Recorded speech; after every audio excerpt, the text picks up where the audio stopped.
Good morning and welcome. I'll ask that you please say your names and any institution with which you're associated. After that, we'll invite you to make a presentation. I normally say after which you'll have questions, but the way that we've gone is that the questions often come during. But after which, the approach is that we would ask questions based on what you've presented. So please go ahead.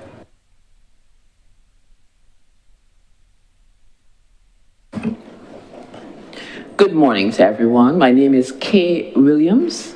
I am the president of the Barbados Bar Association.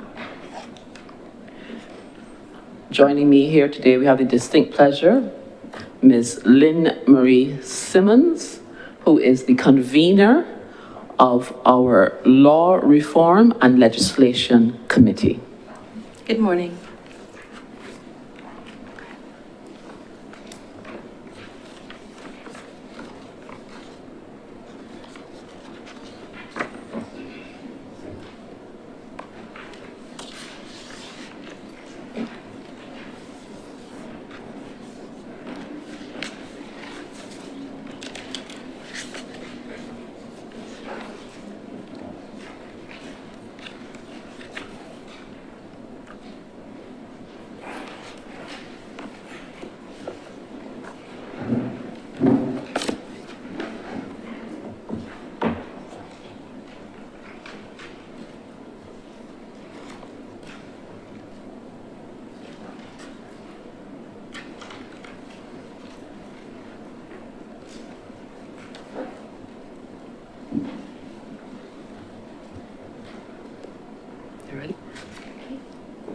Okay.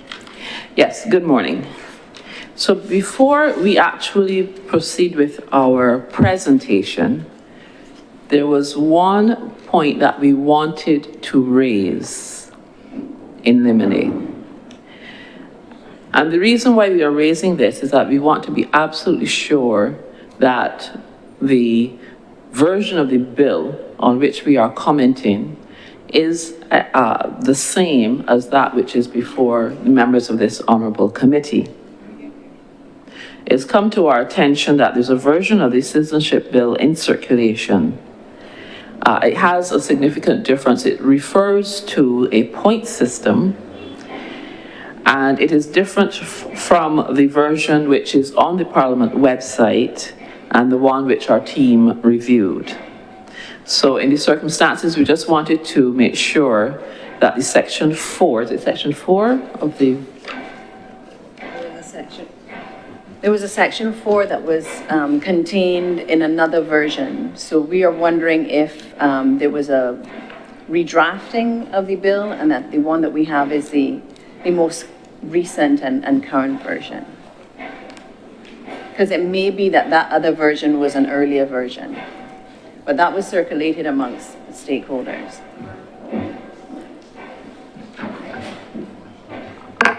Sorry, the reason you see me looking away is that I was waiting for the clerk to rejoin us because there's a question before the committee of different versions of a bill. Now, I'm hoping that what the clerk will say is that the version of a bill that is before Parliament is the version of a bill. But I will let him respond. Yes, Madam Chair, that is exactly correct. I'm not sure which version of the bill the bar has and where they got that version from. We have the version that was published on Parliament's website as well as gazetted. That's the one that we've been critiquing. But we were made aware by a stakeholder that there is another version that contained provisions which expand the grounds for applying for citizenship. That may have been an earlier version. So we just wanted to clarify that we are working from the most recent version. That's the only reason why we've interjected at this point. But the version that you were told by the stakeholder, I mean, unless that stakeholder is the office of the Chief Parliamentary Counsel or Parliament, that stakeholder really can't speak for what is the version of the bill. We are quite pleased to hear that, because the version of the bill, that particular section expanded the categories and also spoke to a point system that we would be Yeah, we would not wish to have to I comment on. think though those. that, with all due respect, we can't be asked to make any commentary on something that may be circulating. Parliament has done its work to have made available the version of the bill that is under consideration by the Parliament, and that is what we are considering today. Certainly. Thank you so much. And we will note that accordingly. Thank you so much.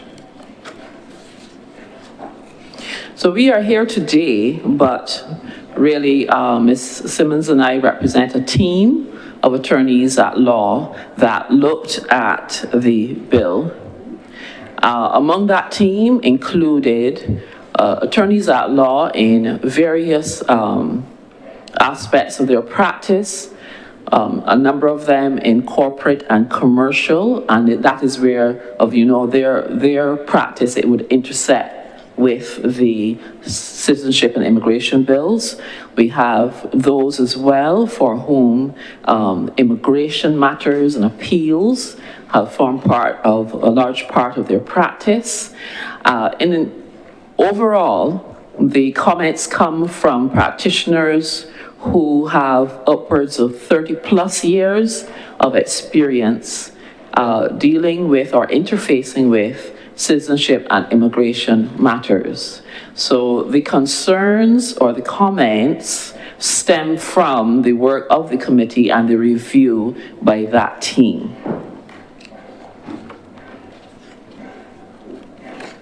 Now, in respect of the comments of the committee to which we indicated, the bar, and we are quite willing to have the committee examine and ask us further about the comments which we have before you. But we would urge this honourable committee to examine a number of things. First of all, I believe the first concern we have is whether there is a guiding policy document,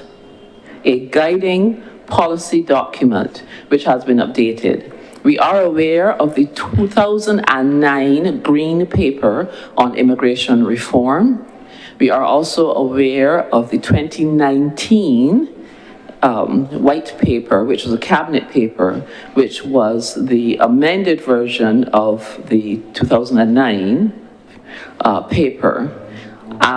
The issue with the 2019 and the 2009 policy papers is that, of course, they were prior to, number one, Barbados transitioning to becoming a republic, and the consideration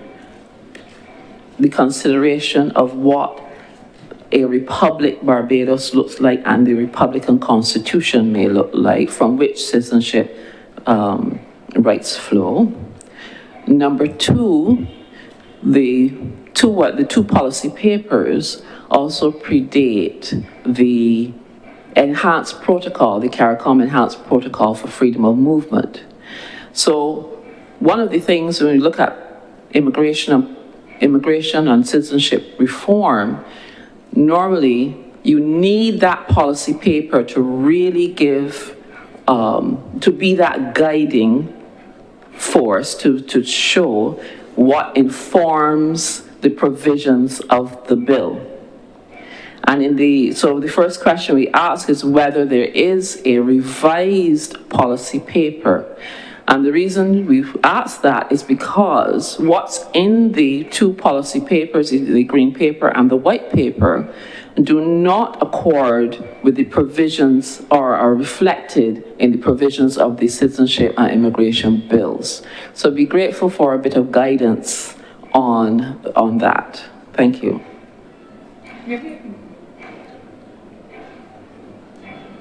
Just because you've kind of set a framing question, and Yes. My response is a general response because I am not the proposing minister. Understood. But what I would seek to clarify is that it is not in every case that legislation is brought on the heels of a specific policy document.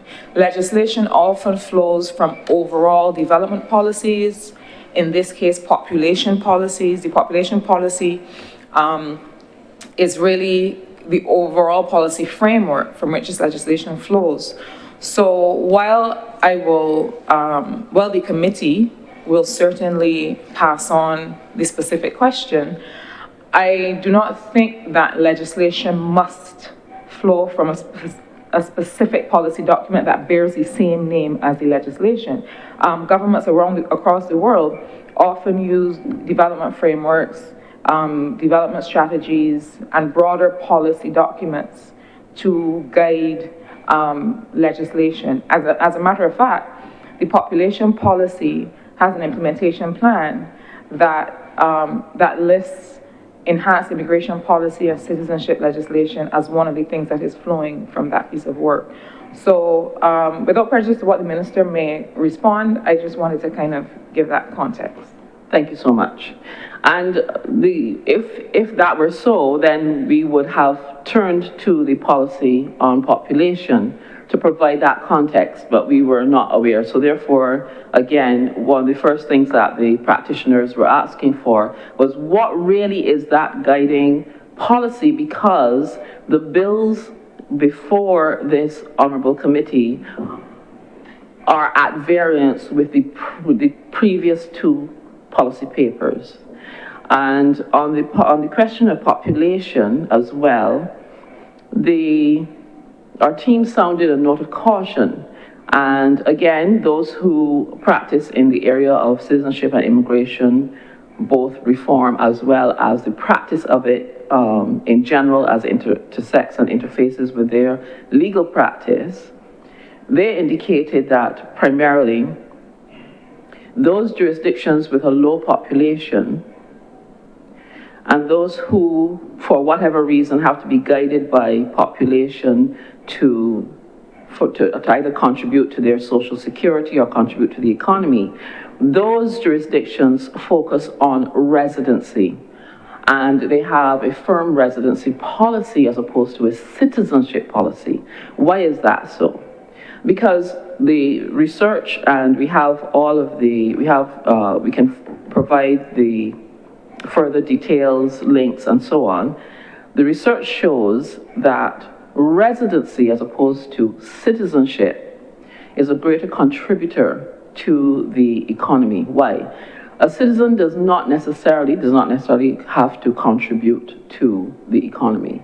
If someone acquires citizenship without more, that is the highest standard of their status. It is not linked and ought not be linked to other forms of their status, which includes whether they work, whether they contribute. If we have jurisdictions such as New Zealand, which is a gold standard, New Zealand is an island nation, it's a Commonwealth nation, it's a common law nation, and has a low population, but has to look for a viable workforce to contribute to its economy. As a result, New Zealand has a very clear policy where they emphasize residency, work residency, where the immigration policy is to have persons who enter the country and contribute to the economy. And they tie the residency to the contributions to the economy, whether it be by establishing businesses, and that's something you have to be very careful navigating that, whether establishing businesses, whether they come to work, however, and they even go so far as to say they look favorably on those who contribute to charities and so on. So they actually indicate, we want you to migrate, to contribute, and it's by way of residency and not citizenship. In addition, we have practitioners 30 plus years, and they said typically one practitioner who has 30 plus years said that I keep in contact with my clients, and those clients who have successfully obtained citizenship, 80% of them actually do not reside in Barbados. for whatever reason. In other words, they might be from the diaspora, it is important to them, it's sentimental reasons, or they obtain citizenship and then they further migrated. So from that particular practice, and they have a large practice in immigration and in citizenship. From that particular practice alone, we are not sure that the argument that population and citizenship are one and the same. Again, that's why it's important to have the policy to understand the framing of these bills. And then now we will move on. The other question is, what is the guiding thought behind reducing the number of years to acquire citizenship? Internationally and in practice, those practitioners will tell us that the gold standard is between 5 to 7 years minimum. In Barbados, it is 7 to 10 years. What is the guiding thought? What is the reason why we would wish to reduce it to 2 years? When we looked around for Commonwealth nations, island nation states, or we could not draw very many similarities. We only found Argentina, their threshold for citizenship is 2 years. But typically for those in practice, the gold standard is at least 5 to 7 years. Can I ask you something on this? Yes, please. Mm-hmm. I think it's one thing to look around and see what's common practice. I think that certainly is a part of one's consideration for what a jurisdiction should do. But I also think that is important, and I'm assuming that you'll get to that, to hear your own thoughts on what is actually proposed in the legislation. So if we set aside what others have done, what is the harm that you imagine from the period that is proposed in the legislation? Madam Chair, I think that persons must demonstrate a connection, a deep and abiding connection with a country that they want to become a citizen of. There were comments that were made in the report of the Constitutional Reform Commission, which I think are very relevant because they poll the opinions of not only Barbadians of different backgrounds, races, gender, economic standing in Barbados, but they also went as far afield as the diaspora. And it is something that is held very sacred by Barbadians. When you're dealing with expanding the categories of citizenship, it has to be done in such a way that it doesn't create any social disharmony within society. And that's something that was touched on in that report. So the general thinking is for somebody to show a real and genuine connection with a country, they need to live there, they need to be integrated in society, they need to contribute, and they need to demonstrate this, which is the current focus of the existing legislation. When you're going to submit an application for citizenship, you also have to submit, before it used to be an affidavit, but now it is basically a story that explains how you've integrated into Barbadian society. So you write a statement, you tell them what you do, where you work, where you live, if you are involved in any activities within society, so they know that you really want to have a close connection with the country. And that is not something that you can say can happen if in just 2 or 3 years. You get to know all of the differences that we have, how we behave as Barbadians. Rupi says it well in his song about what it means to be a Bajan. And that takes time. So the thinking was 5 years is enough time, and that's in keeping with, that's if you're married to a Barbadian citizen. The Constitution makes mention of 2 other periods, 7 years if you're a Commonwealth citizen, and 10 years if you're going to be a naturalized citizen. They may be too long now, sorry about that. That may be too long. There may be, there's an argument for truncating that period, but I would respectfully submit that 2 or 3 years is a little bit too short. And persons also have to understand we are different. So understand if you can live here, reside here, thrive here. And that takes time. I'd also, before I finish, our president had made mention to the fact that just because you acquire citizenship does not mean that you automatically are going to move to a country. I am a living case in point.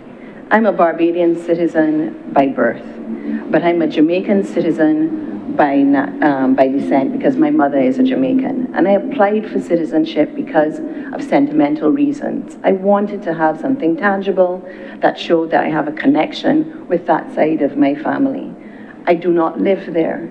I do not work there. I am not tax resident there. I have not invested there. And this is more common than not.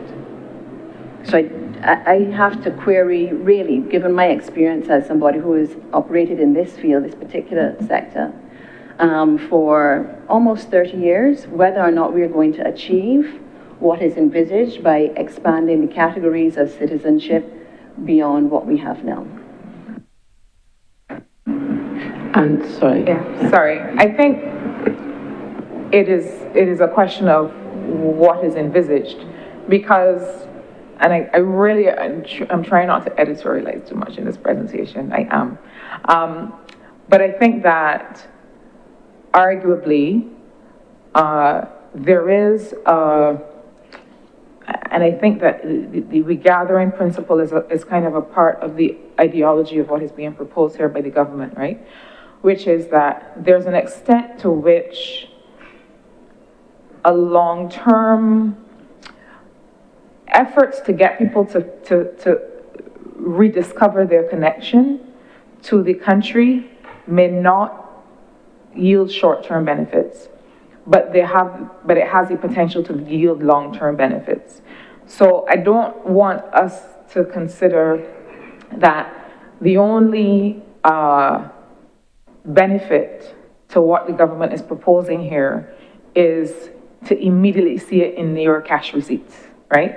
To immediately, in a year or 2 years, to see it in the tax base or in NIS.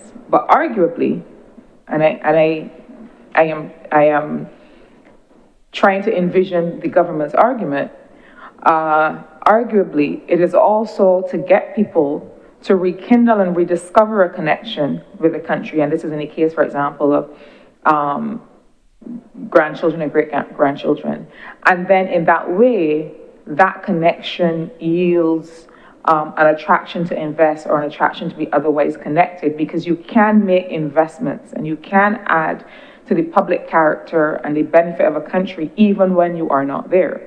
So again, that's just context. I don't want us to consider this as if we are only talking about immediate economic benefits. In some cases, I think what the government is proposing is how do we get the world to feel a long-term connection to the country. That is what is borne out, for example, in the work that is being done to secure archives, to get people to come and understand what is their connection to Barbados historically.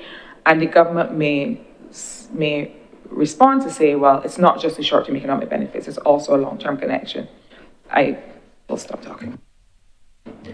And indeed, I thank you very much for that.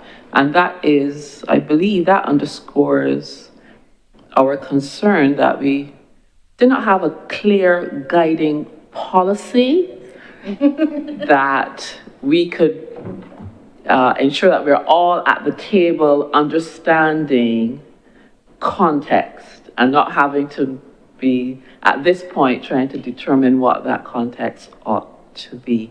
And just to answer your question, lady, on the question of what harm, it's not a matter of harm. We believe Barbados has a lot to offer. Attorneys at law, we are and have been in the forefront of developing, within the context of immigration, within the context of citizenship, developing policies and structures that have made this country very attractive. We've done that in the past. We are very committed to that. So when we raise our concerns, what is behind that is a team that says Barbados has a lot to offer. We believe that citizenship, immigration, that level of reform needs to be looked at holistically in the context of what is the new constitution or the Republican Constitution supposed to be. And as you know, we have the entire report, I have it here, the report of the Constitutional Reform Commission here. The rights to citizenship flow from the Constitution. So ought we not have that discussion, fully understand how that is to be framed so that the constitutional rights, whether expanded or otherwise, however we approach it, it is done in a harmonized and systematic way. That's our thinking, that's our training. We want to be able to move from the supreme law of the land, which is the Constitution, allow that to be utilized together with a guiding policy paper. Then in terms of that, then we can frame the constitutional reform and the immigration reform policies. We also would want to harmonize that with the enhanced protocol from CARICOM on the freedom of movement. What does that mean? What does that look like for those of our Caribbean brothers and sisters who want to be a part of that? How do we develop a Barbados where the managed migration is of a nature that we are attracting the very best to build our economy? We are a part of that conversation. We want to be a part of that conversation. But we find that the bills lack the specificity necessary. We find that the immigration and the citizenship and immigration bills, they should be sandwiched by the policy, but they should also condescend into the regulations. Because unlike any other piece of legislation, citizenship and immigration lives and breathes in the regulations, unlike any other piece of legislation. So to comment on bills without the advantage of seeing the regulations means that we're not having a complete discussion. And as attorneys at law, that's the first thing our team said. We need to have a complete discussion. We lack context, we lack policy paper, there's an absence of the regulations, and we need to be able to drill down in the context of the other pieces of legislation and in the context of the Constitution in order to apply our minds thoroughly and completely and properly. That's just how we think, that's how we approached this, this presentation today. Can I ask a question? This is only for my... This question is really only for my understanding. Are there either jurisdictions currently or circumstances in which you can conceive, where citizenship ought not to be a function of or subsumed under the Constitution? So citizenship ought not to be an issue that flows from the Constitution. Is there a jurisdiction or is there a circumstance in which this is just a question for the benefit of the committee? Please don't infer any intent from what I have asked. No, we haven't examined that particular point. We could, but I think how it is structured in a Barbadian context works for us. And there is no need to depart from that unless it is not working for us anymore. Because of our common law and common law heritage, and because of the structure of this nation, this island nation we love so much, the Constitution of Barbados actually framed citizenship. Right. As you know, Yeah. jurisdictions such as the UK they don't have a written constitution, but so in Barbados, when the framers in 1966 decided what will be in the supreme law to guide us all these decades later. They determined, look, we are going to determine the categories of citizenship. We're going to frame citizenship within the Constitution. Because the Constitution of Barbados is the supreme law, and we do not approach constitutional reform lightly, which is why the Commission would have taken and been at pains to seek the views of Barbadians and citizens both here and abroad, and they would have taken the time to develop that report. I believe it'd be very, very difficult, and I understand you just asking for context. It is framed in a way that it is integral. Citizenship is integral to the constitutional rights.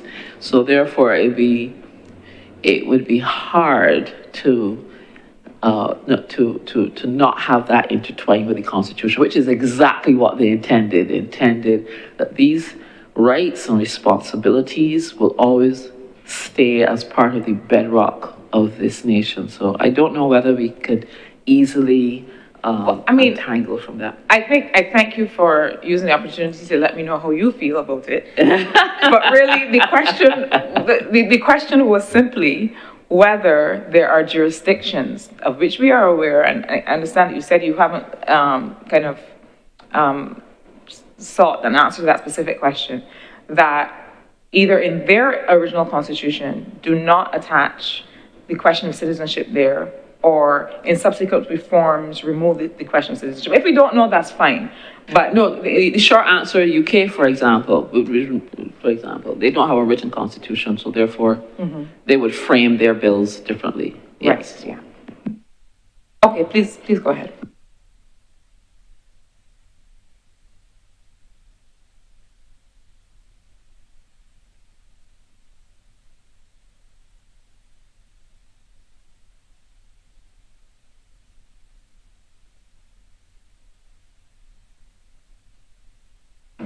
I wonder if I could just go, unless there are other questions, and we have it in our comments which we provided. I just want to make a comment on the immigration bill in just a very general way.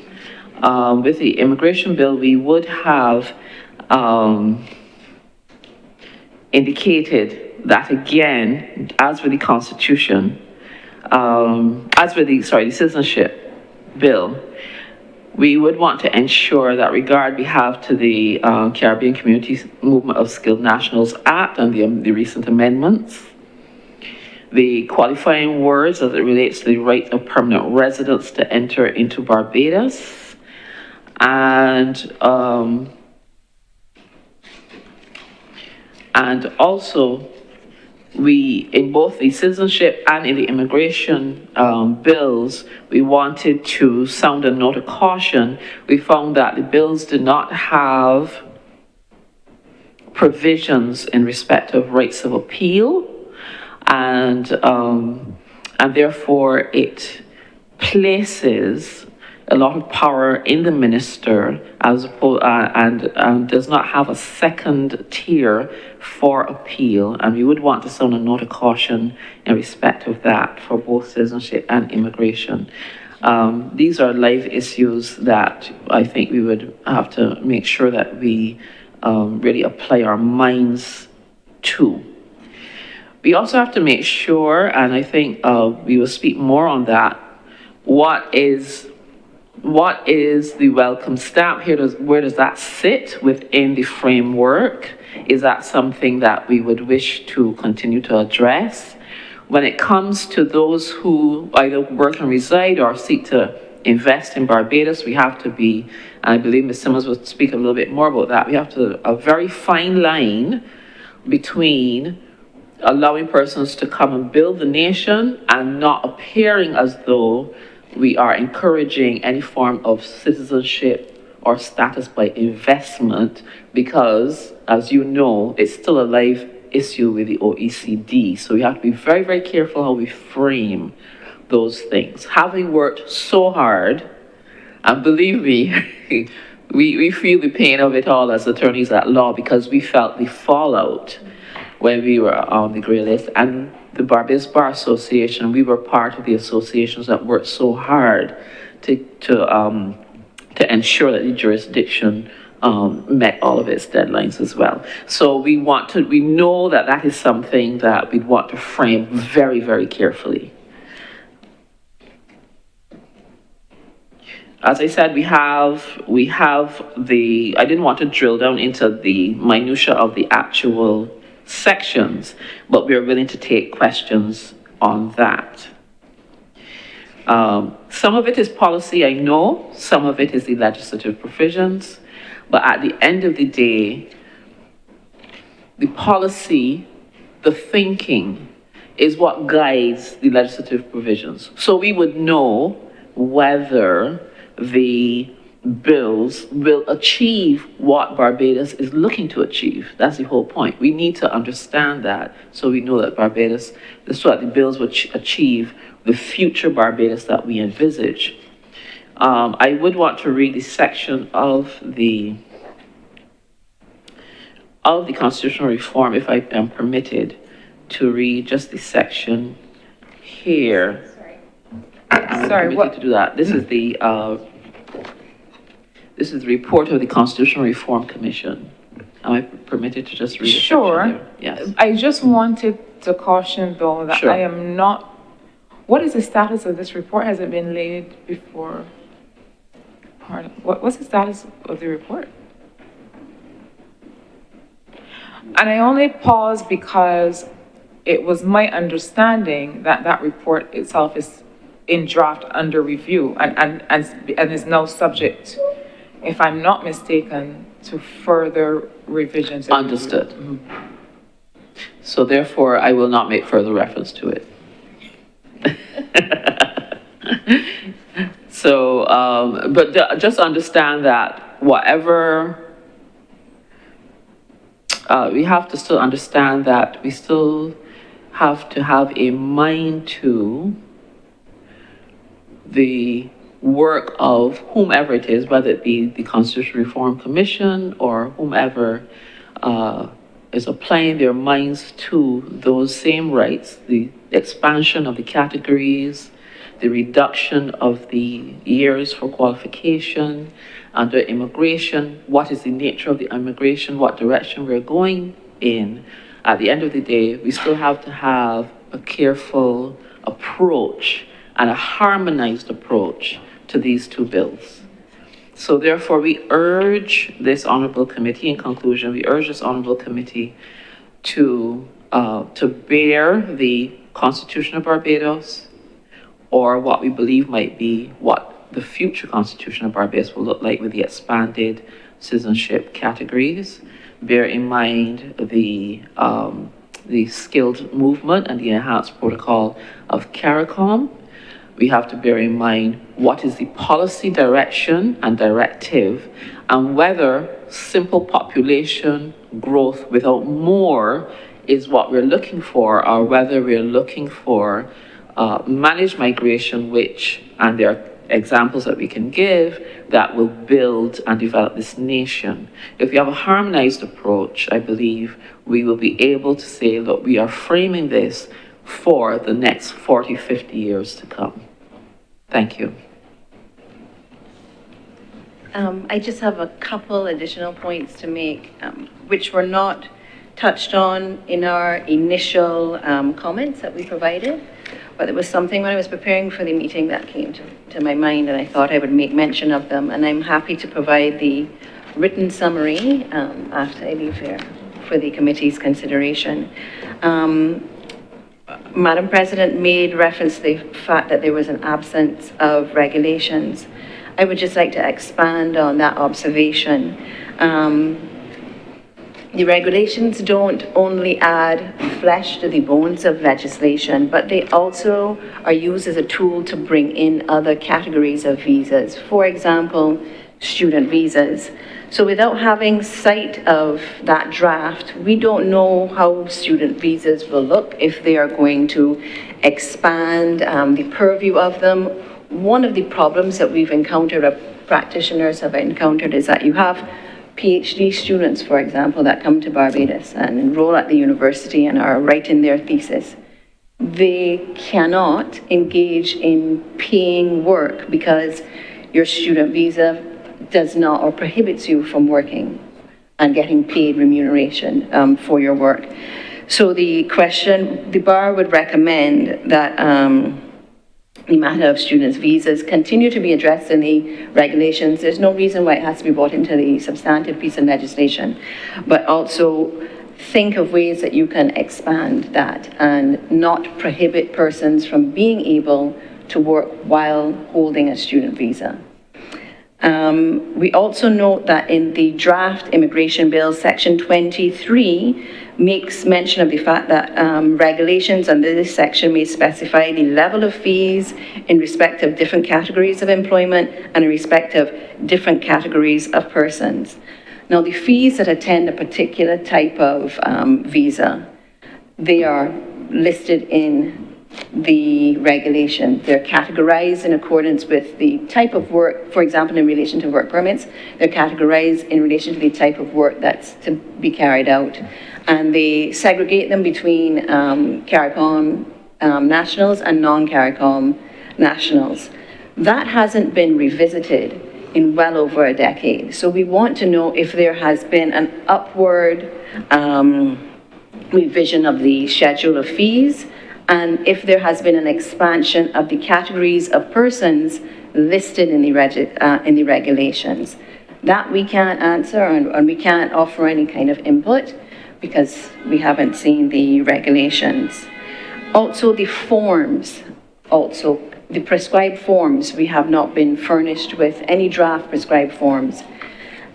Because we are pivoting now away from what we have and finding a way to expand and enhance the categories of visas as they exist now. What are the criteria to be met? And what supporting documentation would an applicant have to submit to the Immigration Department in support of their application for any of the categories? We don't know. And this is something that needs to be done in tandem with the passage of the legislation. It can't come after the fact, because you can't say, here we have this wonderful, glossy, shiny new bill, shiny new act, but we're going to use these application forms that do not correlate to what is in the act. So we're hoping that maybe we can pause at this juncture and also bring forward some draft regulations and draft application forms, prescribed forms for comment. In 2019, there was a draft legislation, a draft immigration bill and a draft citizenship bill, which was circulated in tandem with the policy document. So there was an understanding for persons who were asked to comment on those two bills, I was one of them, what the government was trying to achieve. One of the recommendations was that the special entry permit, which is proven to be very popular with persons looking to migrate to Barbados, that get legislative underpinning. We are not seeing any provision for that in this version of the bill, and we would like to know if there's any specific reason why. Currently, that product is framed against two cabinet papers that were passed, and it's also used, they inform the criteria which must be met for the minister to exercise his discretion under the current section 13.7. You mean cabinet decisions, because cabinet papers are not. Yeah, they were cabinet decisions, yeah. There were two of them. And I guess they want to have flexibility, I'm not sure, and that's why they've done it that way. But given that one of the categories for a special entry permit holder is pinned to an investment in the country of $2 million US or more, In 2019, the thinking was that we should give it, that the government should give it legislative underpinning. We're not sure why there is now a departure in 2025 from that thinking. So it's something for the committee to consider. Let me ask you a question though, because I think that the minister was with us on Friday, and in his presentation, what he suggested is that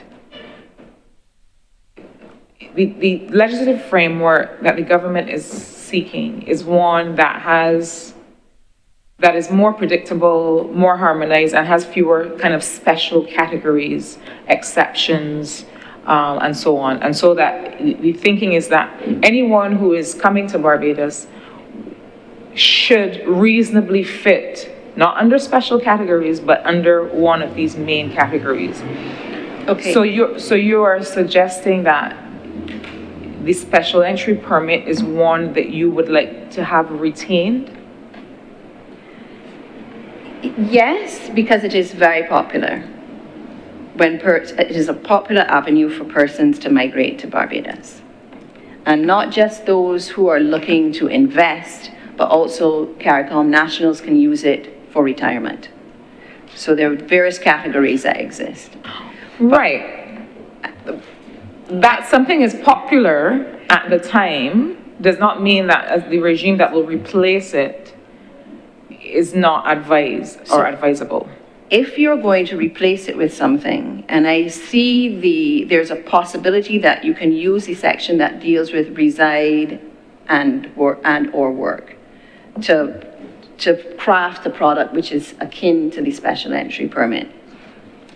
The question is, what do you do with those persons that hold that status now indefinitely? If you're going to do away with it, you're going to have to save those or convert them. But we don't know. We don't know if we are going to say, they're going to say that category is, the thinking is to pivot away from that and go for reside and or work. So those persons who hold indefinite special entry permits will automatically be converted to reside status, indefinite status to... Or permanent residence. Yeah, any of them. But we don't know. Okay. We don't know. Right. But given the fact that there are several individuals that have invested millions of dollars into this country, we should know. Agreed, but what I was asking was a specific question, which is, let's assume that they are going to grandfather in all kinds of categories, and we would like to know, right?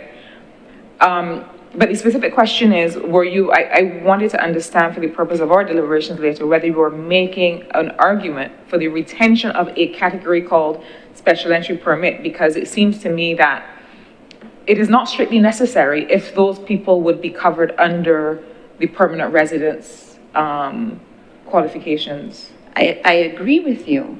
What I'm saying is that I can't advise a person who is coming to the country based on what is being proposed and what exists. There is a difference. So I can't say, they would say, my friend John Brown, he has a special entry permit, can I get one?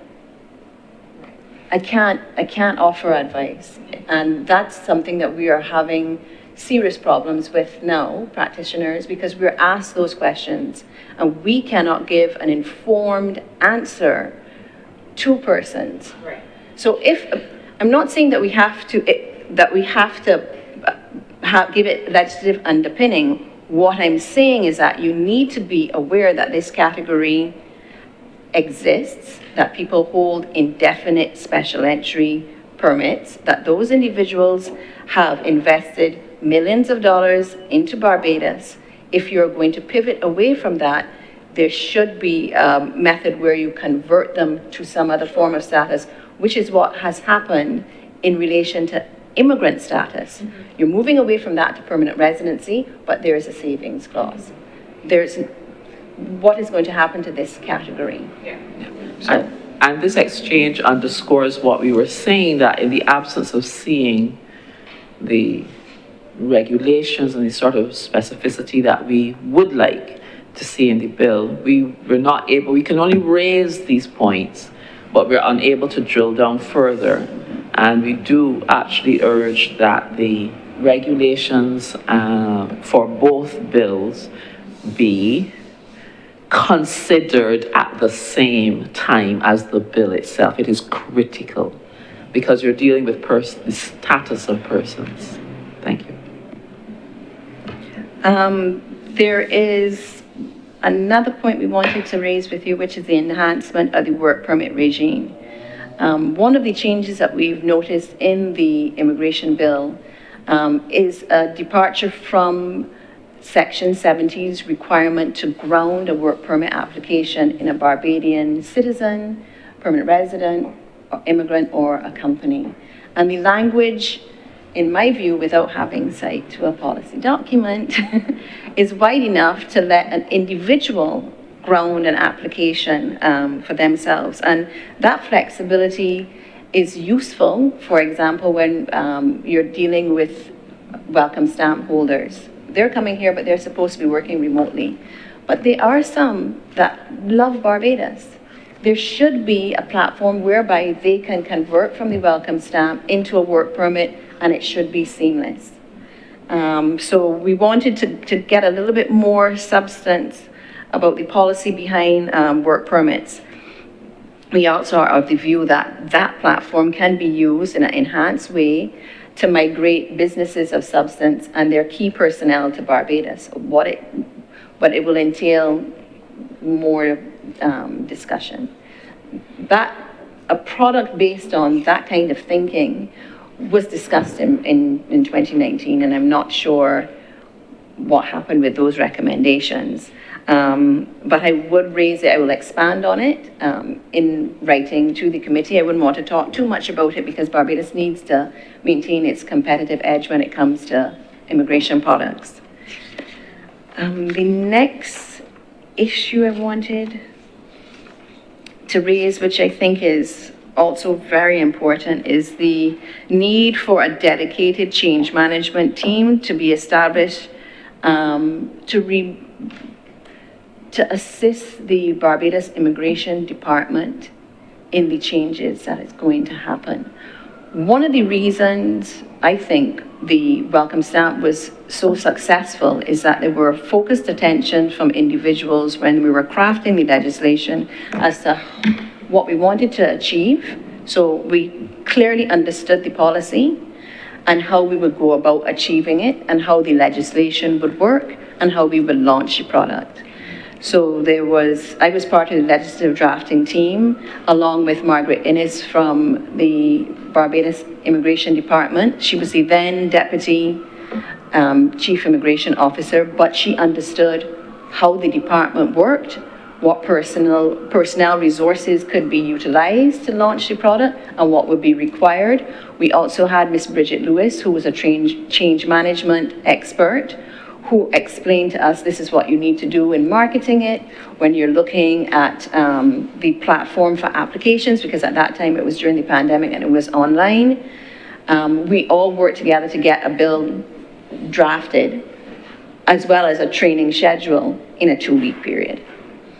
And we also trained the immigration staff, so we were able to answer their questions, explain to them this is what you're going to have to do.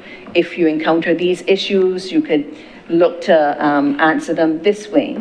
For something as fundamental as the changes which are coming, if this legislation comes to the fore, if both bills come to the fore, this will require a team to help train the immigration department.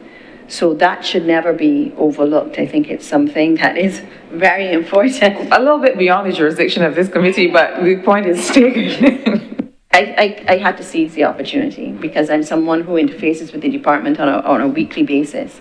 And I'm also acutely aware that they have suffered from a brain drain because several of the older immigration officers have retired. So that knowledge, it has left the department. Do you all have any questions for us?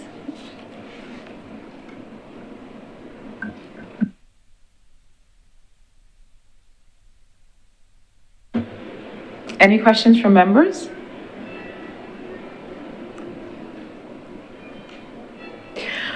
So I think you've really sought to summarize your written submission because you didn't touch on quite a few of the points that you submitted. We were given 15 minutes. Oh, We were given a 15-minute time slot. That's why we're summarizing everything, because we're told. oh. Yeah, I think that there are some of the key provisions of the bill that you make reference to. For example, you talk about acquisition of citizenship through grandparents and great-grandparents, and make the point that if the right is truly based on descent, an applicant cannot leapfrog over parents who are not citizens. I wanted you to go into that because it seems to me that if you can't leapfrog, then it is not great-grandparents and grandparents. If you can't leapfrog, it is still children of, because you are depending on the generation just ahead of you to derive citizenship. So what is the suggestion that you're making there?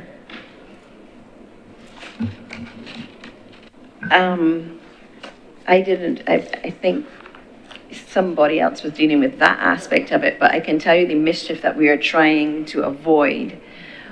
Currently, it is only a direct descendant so a child of a Barbadian citizen that can acquire citizenship by descent. The thinking is to expand that to great-grandparents. The difficulty that practitioners will have is that you have to prove from wherever you're claiming it under that person was a Barbadian. And you have to prove that by submitting to the department original birth certificates. If there's been a name change because of marriage, the original marriage certificate. If the person is divorced and changed their name again. And that is the mischief. To get those original documents all the way up to a great-grandfather is going to prove to be difficult. But is that mischief? That's...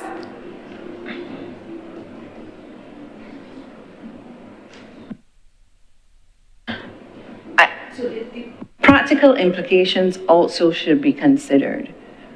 Whereas there are several people that come to us and say, my grandfather was a Bajan, I want him to become a citizen. Yeah, we understand that. It goes beyond the current category of the Constitution. The government is thinking, yes, let us expand it.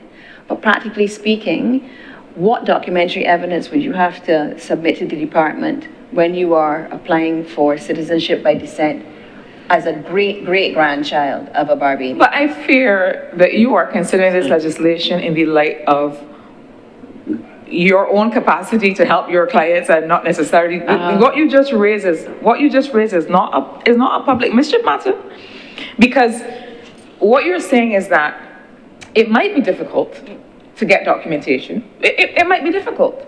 But I'm not seeing how this, when you say public mischief, I'm thinking that there's some advantage that you think people are going to take of the provision. No, just the mischief. So take the public. Right. The mischief which we are trying to... But how is that mischief? What you've just described But is... maybe I should say it's a difficulty. So maybe the wrong word is Yes. the difficulty which we are trying, the practical difficulty which we are encountering regularly and which we are trying to find a way to address that, as well as finding a way to should this law be passed, implement this legislation. How do we submit an application that goes that far back? What documents would be required? But before you come in, So before you come in, I just want to follow this to the because you're asking the government to potentially remove or reconsider a provision because there may be, it may not be straightforward to acquire the documentation. I'm not sure that is grounds to omit a provision. It may be that as a part of the administration of the legislation, that you now have to open up to examine, well, what are the ways in which, what is the type of documentation you'll accept, what are the ways in which people will have especially given that there's concurrent work going on in the archives department and in all kinds of other areas. But in fact, of all the things that you said so far, don't accept that this is grounds to remove or reconsider a provision. May I please add to that as well? Because we view this, that particular provision as expanding the grounds of citizenship, grounds which do not exist currently within the Constitution. So therefore, we are thinking that what was the guiding view, and ought we not have a holistic conversation about the expanded grounds of citizenship, which is something Barbadians want, And we want that conversation, obviously, to reflect what the citizens of Barbados want. If we've expanded the grounds of citizenship that are currently within our Constitution, or in the new Republic Constitution, then it makes sense for the Citizenship Bill to expand the additional grounds. In particular, the ones for grandparents and great-grandparents. Further, when we looked at comparative jurisdictions, and that's just how when we practice citizenship and immigration, one of the things that we always do is that we balance jurisdictions to see, we do comparatives, we look for common law and Commonwealth jurisdictions first.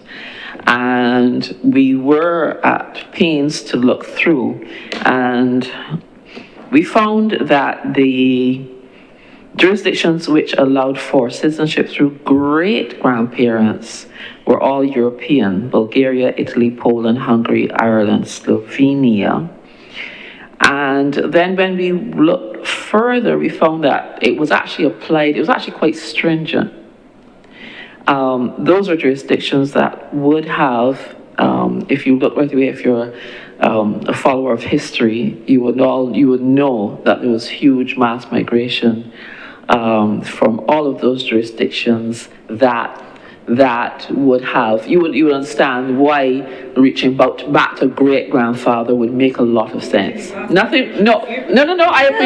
was about to say, that's something that we want. Remember, the managed migration and expansion of the citizenship categories is something that Barbadians have said they want.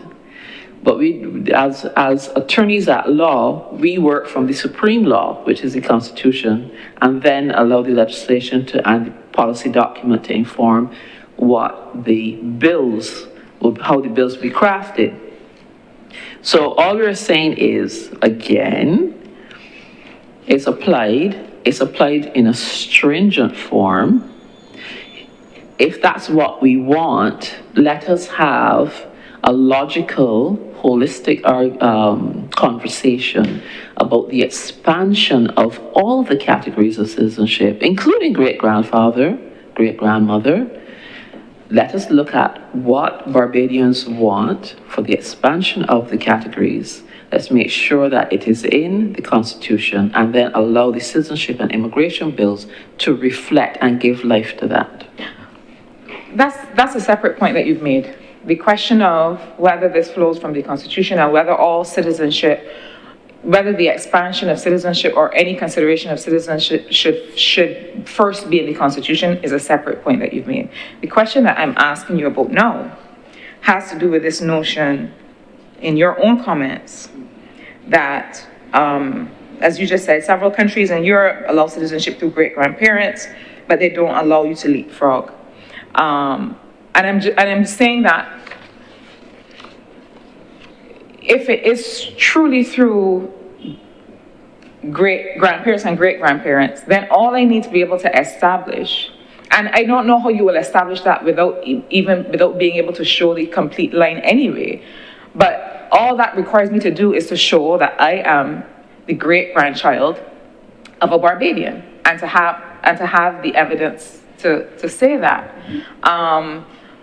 Now, there's also something that I want us to consider. You said just now, if that is the intent, let us look at it in a holistic way. That's the purpose of this committee. This is the place and the time to have the conversation. And what I am cautioning against for the purposes of our discussion is to simply say, the other places that do it in this way, and so we should do it in this way. I think that we have to apply a first principles argument to what we want, yeah? And notwithstanding what you said about not having an overall policy document, I think it is possible to have a first principles conversation about what we want to do. It is interesting to me that you made reference to the mass migration history of places like Poland and Hungary and so on. Sits well with our position. Yeah. Because we are seeking here to address something that is material to the lives of Caribbean people. That is to be able to establish, look at the link between Barbados, other jurisdictions in the Caribbean, and North and South Carolina. There is a thread of ancestry that we are encouraging people to rediscover and make real in their lives. And so to suggest that, well, Europe can do it because they have this history of migration that we don't have. You may have misconstrued what I was getting at. Sorry. I think that the point that what we should be after here is not simply to parrot what other jurisdictions have done in order to be on safe ground, but what is it that we want to achieve? And we are here at this point now where we have an opportunity to discuss the legislation. So I'm saying, okay, you would ideally want to see a policy document that says citizenship and immigration, and then from that flows a piece of legislation that says citizenship and immigration. That does not always happen, right? So here we are looking at what is the first principles argument for what is before us. And that's what I'm trying to understand from you, because I'm not trying to win an argument. What I'm trying to do is put the committee in the best position to be able to take what you are recommending and to apply it to what we do. So that's why I raised the point about why should you not be able to simply establish a link between a great grandchild and a great grandparent on the one hand, and second, it is likely that you will be able to maintain a thread of the continuity, because it's going to be very difficult to prove that you are a great grandchild of a Barbadian without also proving that you are a grandchild. You follow? Yes, and let us have that first principles discussion. Why are we speaking about this category and not other expanded categories? Why are we not having this discussion talking about what is it that we wish to expand and why we wish to expand it? We need to have that first principles discussion about the current categories of citizenship, how we wish to expand it to redefine our nation, what are the categories, and it could be great-grandparents, it could also be other categories. And this is, to our mind, a piecemeal approach. We're talking about expansion in the citizenship bill to grandparents and great-grandparents. But there are other categories that Barbadians would wish to look at. What are those? What are those? And let us have that discussion. Let us see how we wish to reframe those areas. What is the policy? What are the regulations? How do we access those rights? And it's we've been given a bill to comment on, but the bill is not, to our mind, buttressed by the policy document on one hand and the regulations on the other, so that we can have a full and complete discussion. That's our difficulty. We do not know how it will be applied. We don't know why we want it. We don't know how it will be applied. Very difficult for us to even go any further without having that guidance. Can I give an example? Please do. When you're looking at citizenship by descent, it's commonly pegged to a Barbadian who was born in Barbados. But there seems to be a suggestion that should be removed so that a Barbadian citizen by registration would be able to pass on citizenship as well, or a Barbadian citizen who has been, who's acquired it through marriage should be able to pass that on as well. So the question is, by removing the qualification in the instance of citizenship by descent being pegged to a Barbadian who was born here and whose navel string is buried here, and expanding it, are we going to be going too far? Are the floodgates then going to be open? Bearing in mind that this, whatever happens here, we have to have their social considerations and economic considerations and pressures on our services, public available services such as healthcare, etc. That has to be managed. There's so many interconnected considerations which have to be factored into a policy.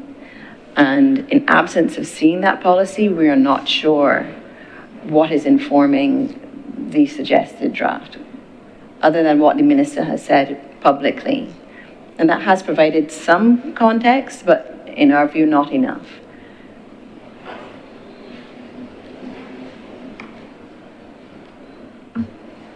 Does the committee have any questions?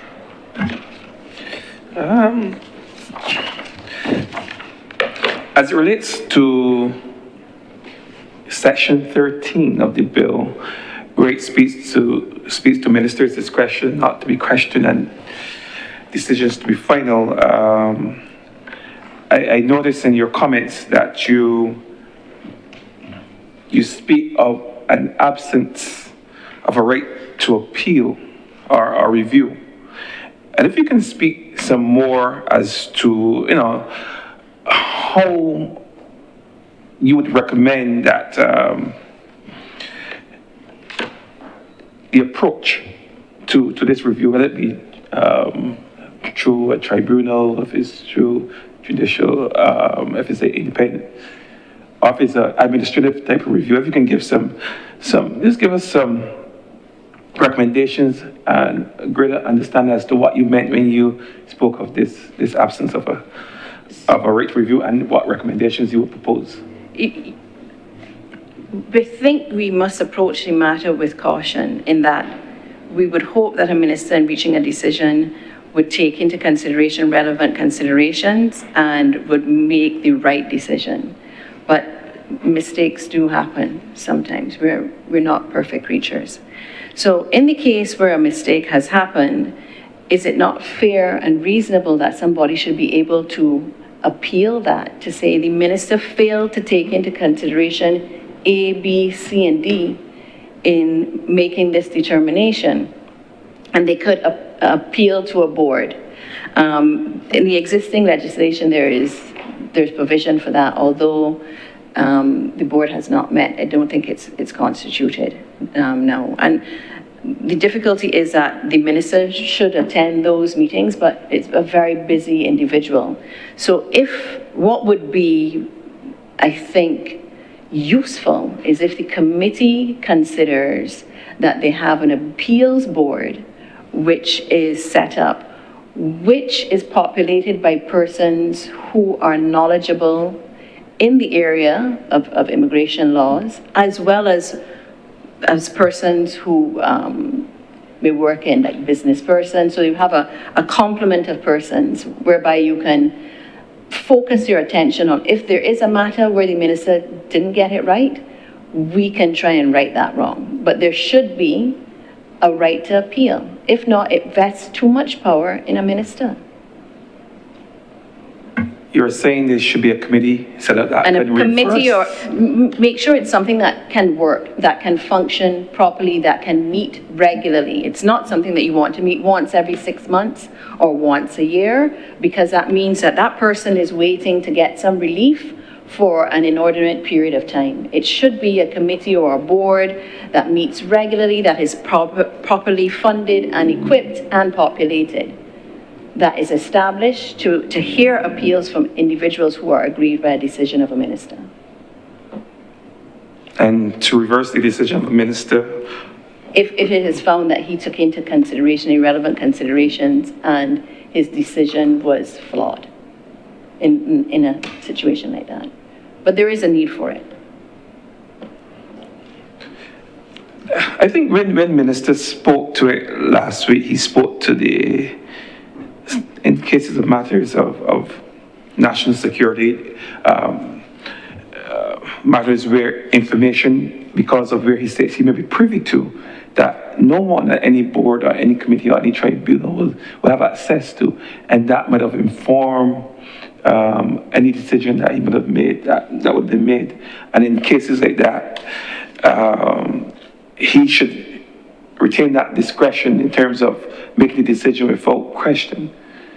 What would be your response? There can always be exceptions to a general rule. So yes, there may be a need whereby there are issues for national security, where one would want to keep that information confidential, as well as the informants who may have given the government information regarding a particular individual and that type of scenario. But yes, I think you can build in there a carve-out whereby certain appeals would not be suitable to be considered by a tribunal or a committee or a board. And if I could add that it is a fundamental principle that an individual right, that someone should have the right to appeal in respect of any decision by any minister. That is a fundamental principle in law. So, as Lynn-Marie had indicated, Mr. Simmons had indicated, that does not mean that the right to appeal should not exist. You have the carve-out for certain areas of national security, but the right to appeal should still be retained in the bill, which exists in the current bill, should be retained in the new, the current act should be retained in the new bill. There is an extent to which, though, not every category of application would be subject to appeal. So, for example, a simple immigration decision where an immigration officer or some other officer making a determination may determine that a person does not have a right of entry on this particular occasion. And so there are certain categories of application, certain decisions across the immigration and the citizenship bill that one would argue should not be subject to appeal. Correct? You agree? We agree. But again, if we had the regulations, we'd be able to drill down and be able to say that we've looked at the regulations, looked at the carve out, look at the manner in which the appeal process has been provided, and we'll be able to comment with specificity. And that is the lack of detail is something that we are very concerned about. I want to assure you that when this committee first met, we also made the point that it would be beneficial to us to have the regulations. So you're pushing a door that is wide open in this room, right? I wanted to ask about your submission on clause 4 of the immigration bill, which makes reference to EU member states and the UK. And what you say is that Barbados' main business partners are Canada and the US, and they're not included in what's contemplated. I believe that what is proposed here is based on existing economic partnership agreements. So, yes. So what are you proposing here in terms of other jurisdictions that are not mentioned, that they be included? Yes, there is scope for expansion. Have regard to our major trading partners. I'm asking if this is a specific recommendation, because it's framed as a question. So are you recommending that we look at expanding beyond the EU and the UK to Canada and the US in terms of the provisions of Section 4? It may be useful, but we're not sure why that particular clause was framed the way it was. So knowing that there are major trading partners, but they weren't included, why weren't they included? Why was it limited to only those countries that were listed in? So we don't know. And again, I won't say it. I'm not gonna say it. Because again, there's economic activity which is concomitant with the bills, and I mean it redounds to the benefit of the nation. But at the end of the day, we just want to understand so that we can fully appreciate the relationship we have with the other countries. Thank you.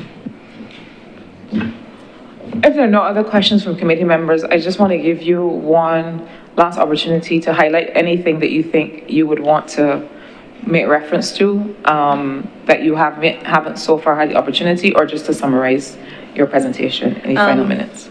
You'll see the comments that we have made about Section 5 for reside or reside and work. It's in that section that you will look at special entry permit and probably expanding it to have a savings clause.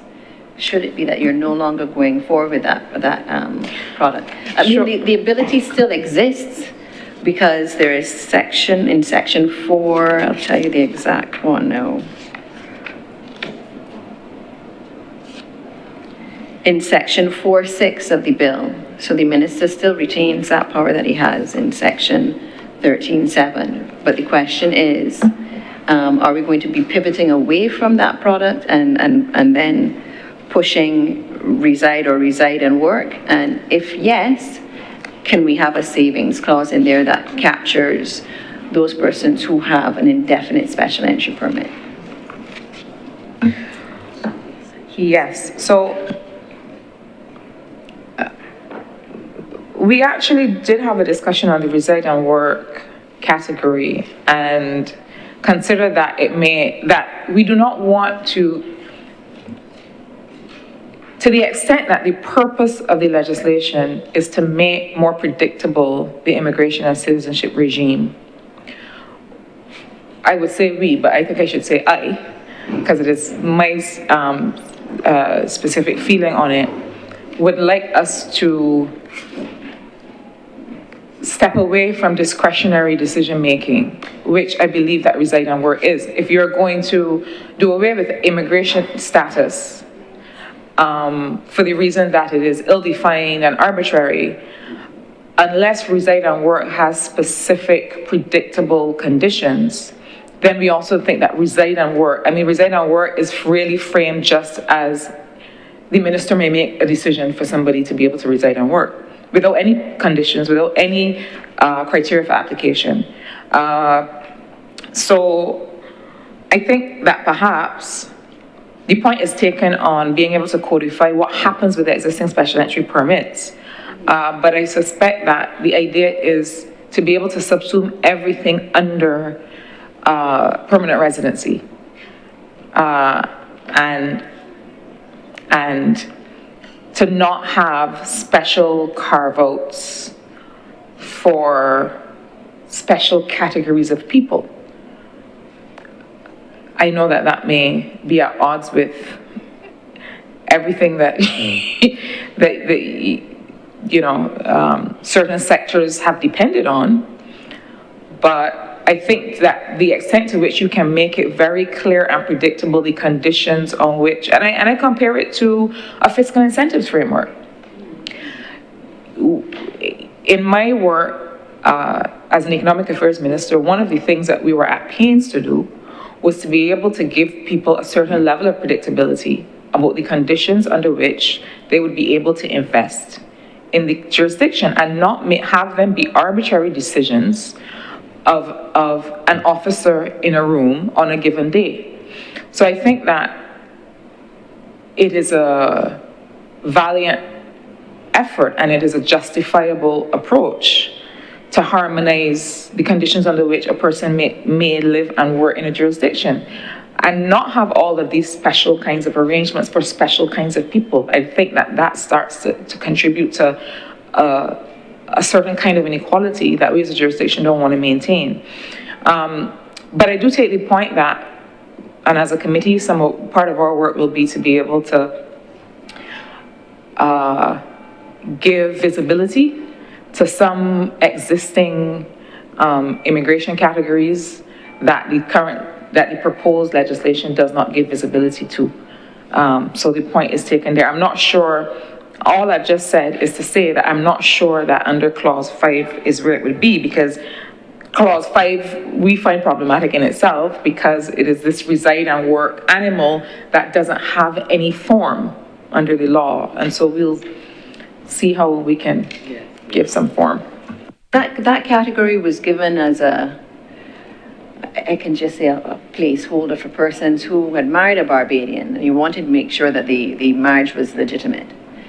So they said, okay, you will get your citizenship approved after 5 years of being married, but in the intervening time, you will have the right to reside and work. So that's how that came about. Right, but that may have been its origin. Yes. But it certainly came to be applied in all kinds of scenarios that people did not understand. I am aware.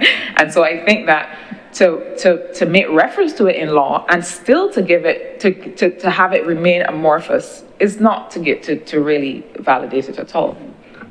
Definitely agreed. There is a need for us to really define what we want that to look like. And again, to be guided by what the vision is for how that particular section will work and inform the decisions of policymakers going forward. And we entirely agree that the process ought not to appear to be arbitrary. We would not dare say it is arbitrary. No, we wouldn't say that, but we wouldn't want it to appear to be arbitrary or to favor one class of person as opposed to another.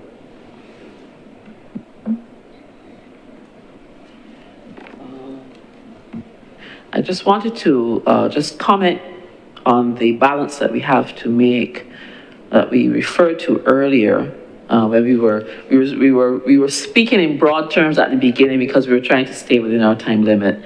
But for Section 7, Section 7 speaks to the additional ground for the acquisition of status of a permanent resident and states that by reason of age, Barbadian descent, education, and financial resources. If you look at Section 7 of the Immigration Bill, it goes on to say that it will be awarded at least 10 points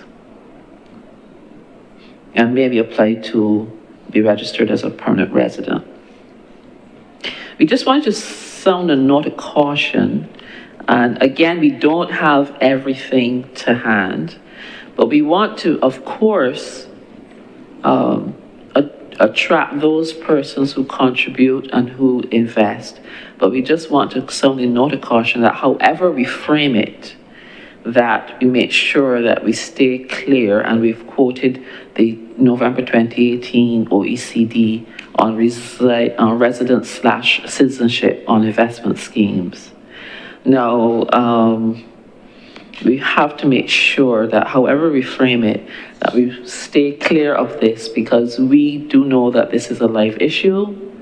And we want to ensure that we, at the end of the day, we give preference to those who will be contributing to the nation. But on the other hand, we have to make sure we're balancing the risk. We want to make sure it does not send us into a risk category. So we have to be careful with how we frame it. We're not necessarily saying, because we are not drafters, so we're not necessarily saying that the way it is drafted will place us there. We just want to make sure that all the checks and balances are put in place in respect of that. Yes?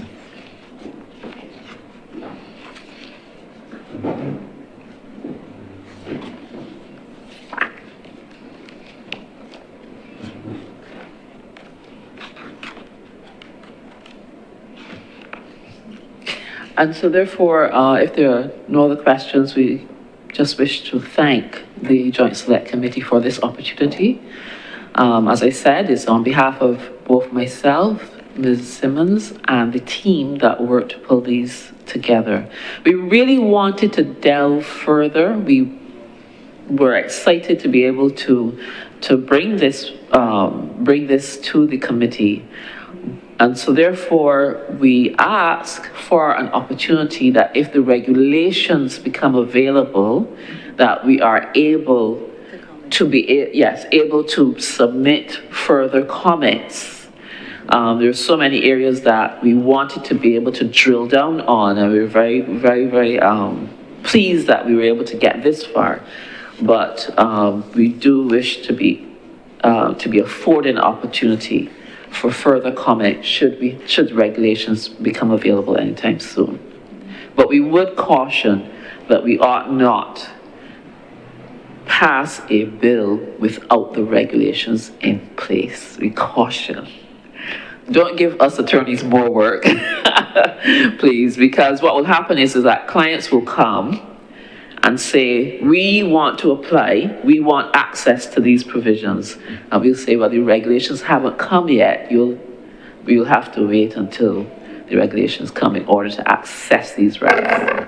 The point has been made by this committee, so it is taken.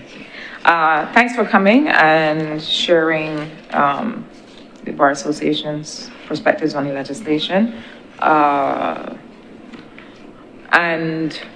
I think the hard work of the committee now begins to be able to consider all the evidence together and make our recommendations to Parliament. So thank you very much. Obliged. Thank you so much.